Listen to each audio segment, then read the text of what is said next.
You didn't give up on sex. Don't give up on birth control either. There are more methods than you think. Find yours at bedsider.org. Welcome back to iState News. I'm Shannon Hayden with your sports update. Cyclone hockey struggled this past weekend playing against the North Iowa Bulls. The team was forced to play without captains or seniors. Freshman forward Austin Parle was arrested and charged with public consumption of alcohol on October 7th. Coach Murdoch said it was a good opportunity to rest the veterans for the game. Unfortunately, they lost with a final score of 5-2. David Elliston, a forward, was unimpressed with the Cyclones' play overall, saying they were playing like their heads were cut off and like chickens. Senior Paul Karras said leadership is crucial. The Cyclone hockey team will be in full action this weekend at a home game Friday and Saturday at 7:30 p.m. against the Robert Morris Eagles. A local Olympics superstar, Gabby Douglas, won Sportswoman of the Year from the Women's Sports Foundation. Douglas trained for the Olympics in West Des Moines, Iowa. Douglas was presented this award based on her exceptional performance in gymnastics in the London Olympics. Sunday, Houston Texans take on the Baltimore Ravens. They are both power ranking at top 5, each with a record of 5-1 for the season so far. Both teams are Super Bowl contenders and are expected to compete in the AFC Championship game. The keys to success this game will be if the Baltimore Ravens can play with a hurt Ray Lewis, and if they will be able to stop the Texans' running game and high-power play-action passing game. We will have to see just how it plays out this Sunday.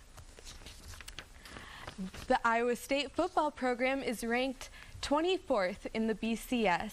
They look to bounce back after a tough loss to Kansas State last week, with a win against Big 12 rival Oklahoma State.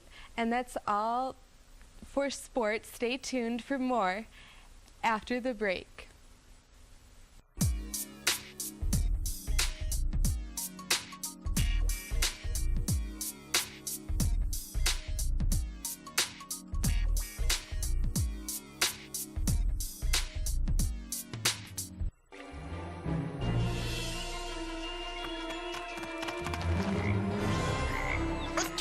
Log. Yeah. Whoa! I like the big black ones. I like the brown wiggly ones. I like the green crunchy ones myself. Whoa. Get out and explore nature. There's surprises everywhere. Go to discovertheforest.org. Anyone up for dessert? Welcome. I understand you need a little help with your mortgage. Want to avoid foreclosure. Smart move. Candy? Well, you know, you're in luck. We're experts in this sort of thing. Mortgage, rigmarole, whatnot. Really? Absolutely. And we guarantee results, you know, for a small fee, of course. Such are the benefits of having a professional on your side.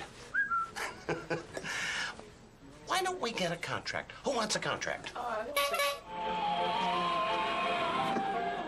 Here you go, Pete. Thanks, Betty. Write a toner. Sign it. Come on, sign it.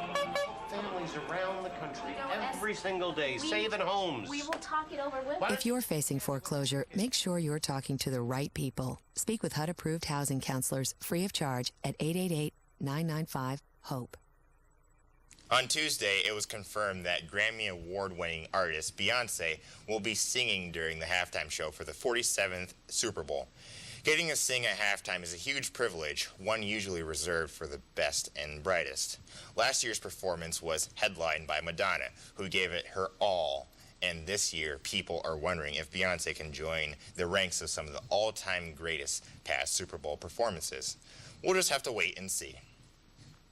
Have you ever wondered what goes on behind the scenes of some of your favorite productions? Thane Himes and Elizabeth Kramer take you through the audition process of Iowa State's 10-Minute Plays Festival. Actors from all over campus auditioned for Iowa State's annual 10-minute play festival on Wednesday. Once the actors checked in, they were given scripts to read and practiced with a partner, and then performed in front of the directors.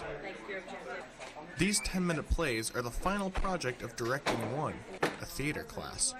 Brad Dell, theater professor who teaches the class and organizes the 10-minute play festival, believes that these short plays make a perfect first big directing challenge. Well, I like the idea of the students doing an entire play as opposed to just a scene, because it has, you know, kind of a unity all its own as opposed to just pulling a small scene out of a full-length play. So I think in terms of the length of it, 10 minutes is a long time to sustain dramatic structure and dramatic action. And so I think it's a good first test, but it still is, they get to say they actually directed a whole play. It happened to only be 10 minutes long, but it's still directing a whole play. So I think that's really the appeal of a 10-minute play for this kind of project. This will be the first play for most of the directors in the class. Directors Danielle Levings and Joseph Smith are looking forward to this challenge. This play setting has a lot of novice actors, people who've never been in a rehearsal setting before. So it's really just getting them through the ropes, getting them to start working with the process and the creative idea that we have for the play. You know, we got to get them into that world, and that might be a little difficult if they're not used to it. We all picked plays that went to our style of directing or to our likes and our interests, where we can really pour ourselves into the play as directors. I think you'll see each director show themselves through the way that they work. From iState News, this is Thane Himes and Elizabeth Kramer. Cheers. Actress Anne Hathaway has been a longtime advocate for LGBT rights and is now donating a portion of the sales from her marriage photos to nonprofits advocating for same-sex couples. Hathaway and her husband worked with Freedom to Mary's National Engagement Party, raising $500,000 for the Win More States Fund. The proceeds from the funds are strategically placed into 4 states where the marriage is on the ballot on Election Day. Hathaway will also reportedly give some of the profits to St. Jude's Children Research, the American Cancer Society, and the Girls Effect. If you haven't figured out how to dress as a binder full of women for Halloween yet, don't worry. Big Bird costumes are flooding the shelves of costume stores all around the country.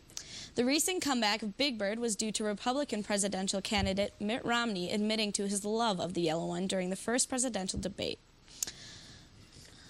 And that's all we have for iState News. Have a great weekend, Ames, and join us on Tuesday for more news, weather, and sports. Thank you. Have a good day.